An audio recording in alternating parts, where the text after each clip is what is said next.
We got more intrigue, more threats to the Empire, and more bad action. It's Foundation time.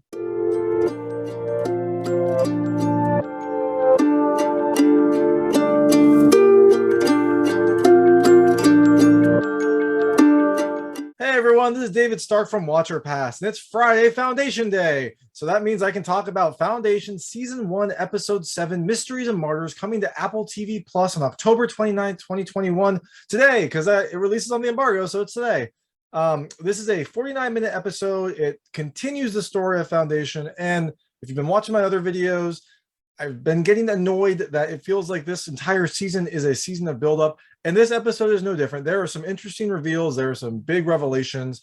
I will get into all of that, but first, I want to let you know that I will probably talk more about spoilers in this review than I have in the previous ones. So if you don't want to know what happens in the episode, go watch it now. It's out on Apple TV Plus. And then come back and listen more. But if you don't care, maybe you read the books, maybe you know what already happened, so you don't really care that much about spoilers. Let's keep going. But I just wanted to give you that heads up because I'm going to talk a little bit more. I kind of have to with some of the revelations that occurred in this episode.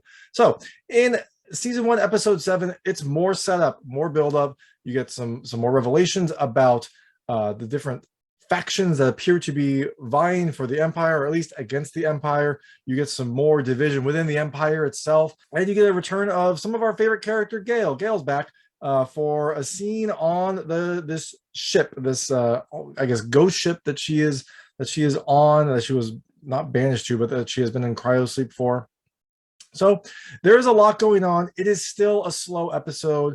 The reveals, at least in this episode, are a little bit more spaced out. They come throughout the episode, not just as it's been in the past, one at the start, one at the end.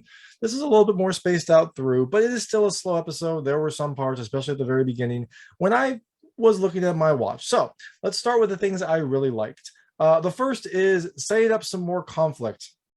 In this episode, we are introduced to some more dangers to the Empire, and they kind of crystallize a little more in this episode than in the past. There have always been threats to the Empire, and there's always been Harry Seldon's his mathematical proof, I guess if you want to call it that the Empire will fall. And so in this episode, you get some more concrete threats to the Empire. You have Zephyr Halima, who's meeting with Brother Day. She appears to be a pretty strong threat and kind of is going against the ideals of the Empire. You also have the Anacreons, who have a very interesting plot to kind of kamikaze the Invictus ship into Terminus. It's an interesting threat, and I'm kind of curious to see how this will play out. But then you also get some internal conflicts within the Empire. You get some more reveals about Brother Dawn, who I'm liking him a lot. I wasn't that interested in him earlier, but this episode you really get to see a little bit more about Brother Dawn and some of the concerns that he has and how he's different from the previous Cleons. And then you also get a little hint of unrest within Terminus itself, within the people of Terminus, and that's from Brother Dawn's friend relationship, Azura. She mentions in this episode about how the people reacted to when the Skybridge fell, and it was actually an interesting point, and it's one that kind of seeds the idea that maybe the people of Terminus aren't that happy with their situation. So I liked that, and like I said, these reveals happened kind of throughout the episode, so it wasn't as dry and as kind of what's a reverse bell curve. This season has been kind of a reverse bell curve, where you've got big reveals at the start and the end, and then kind of in the middle it peers out. This one has been a little bit more measured. So the second thing I really love is Brother Dawn. Like I said, I liked Brother Dawn in this episode. I haven't been that, I've been a Brother Day fan the entire season, mostly because I'm a big Lee Pace fan. But Brother Dawn in this episode really kind of starts to grow into his own, and you really get a sense of the pressure that he's under and everything that is happening. We've seen before, he's a little different. There have been little hints throughout the series that this Brother Dawn feels different, has some different reactions, has some different capabilities than the previous Cleons. And this episode, we get a good sense of some of those. And it's a very interesting reveal when he talks about the things that he has noticed that he does differently from the Cleons. I actually really liked it because there are a lot of very small things, but when he adds them up, it does turn into this kind of litany of reasons why he's different.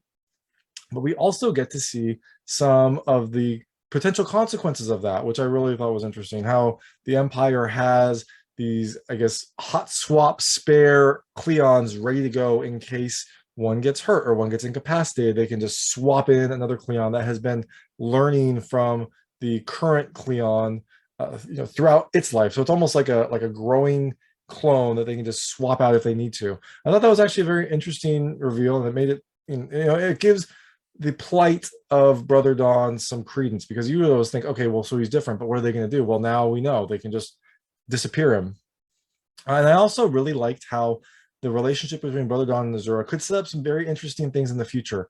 I think that the fact that they have sex in this episode means that there could be a potential biological Cleon heir that could then be either a contender for the Empire or a symbol for some sort of resistance, or maybe some sort of underground Terminus to rally against. And I thought that was an interesting aspect. There was nothing in this episode that highlighted it, but the fact that he had a relationship with Azura, and the fact that that could happen, I thought, this is probably going to be something that will come up later on. And the last thing I really loved is this. I loved and hate and did not like. So the last thing I loved and did not like is, I'll call it the "would you kindly" moment. And that is the reveal at the very end where Gale goes through and figures out that she has this innate sense of the future. And it culminates with her predicting like a little piece of asteroid is going to go through the ship and hit her, and she puts a shield up just in time. And I thought that was actually, I'll go into why I didn't like it in a second, but I thought that the actual reveal was pretty good, because it was this kind of "would you kindly" Kaiser Sose moment where you see things that have happened that just seem innocuous, and then when they're put together in a montage, you get the sense that, okay, they've been seeding this idea that Gale might be able to have some premonition of the future throughout this series. I mean, we're 7 episodes in, and they're just telling us about it now, which I thought was actually a very well done scene. I liked the reveals. I liked how they put them all together and gave it this dramatic feel. And so I thought that was actually a very well done scene. Now, things I didn't like. Gale can see the future. I mean, that doesn't really seem to fit with the whole groundwork that they laid at the start of this episode of this series, where you have this mathematical proof that Harry Seldon has put together that shows that certain things will happen. And now the fact that we have Gale who can predict the future and then potentially act and change that, I don't know, it just felt weird. Like this whole series has been about science and math, and now that they're entering this kind of, I don't know, mysticism or some sort of like supernatural aspect, it didn't gel with how the series felt to me. I mean, we'll see how they integrate it in future episodes. Maybe it's something like Gale has such a strong mind that she can kind of look at the landscape of potential possibilities and pick the most likely one. I mean, that could be one way they explain it, where they still kind of stick with this math idea and this logic idea. I don't know. It just felt like something that I have not associated with this series, and so I'm curious to see where it goes. But it did feel like a strange cop out. Like, okay, she has magic powers. Weird. Like that doesn't mesh with it. The second thing I didn't love is the slow pace, and I have actually not minded Foundation's slow pace, but this one did feel like there wasn't much happening, especially at the start. The Brother Day and Zephyr Halima scene, it didn't really click with me. I don't know, maybe I was waiting for other aspects of the show to reveal themselves. And after that scene, during the Brother Dawn section, I really liked that, and during the Gale section, I really liked that. But it did feel like this had a relatively slow pace and just not that much that was happening outside of these big reveals.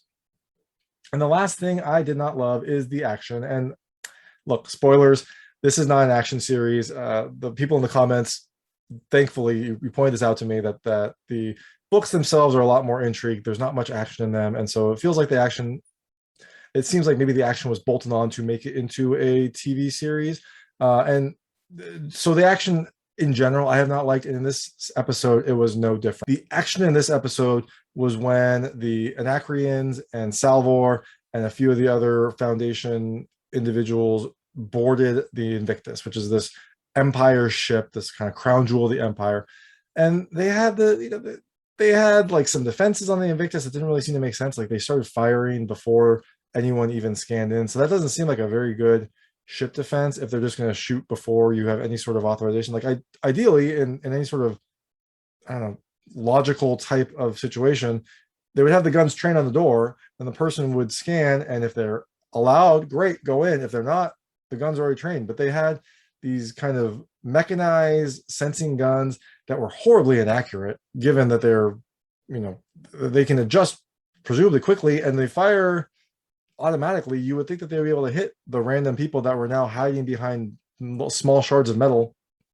It didn't feel right. It felt again like in the episode, I think it was 2 episodes ago, where there was a wall of Anacreons and they were all shooting at the Foundation people and no one was hit. I'm like, that doesn't seem to gel with the situation that they're going to be in. If they're going to do action, make it exciting, make it where there are big consequences. Don't make it in there where like, oh, okay, we're just going to hide behind this and we'll all be fine.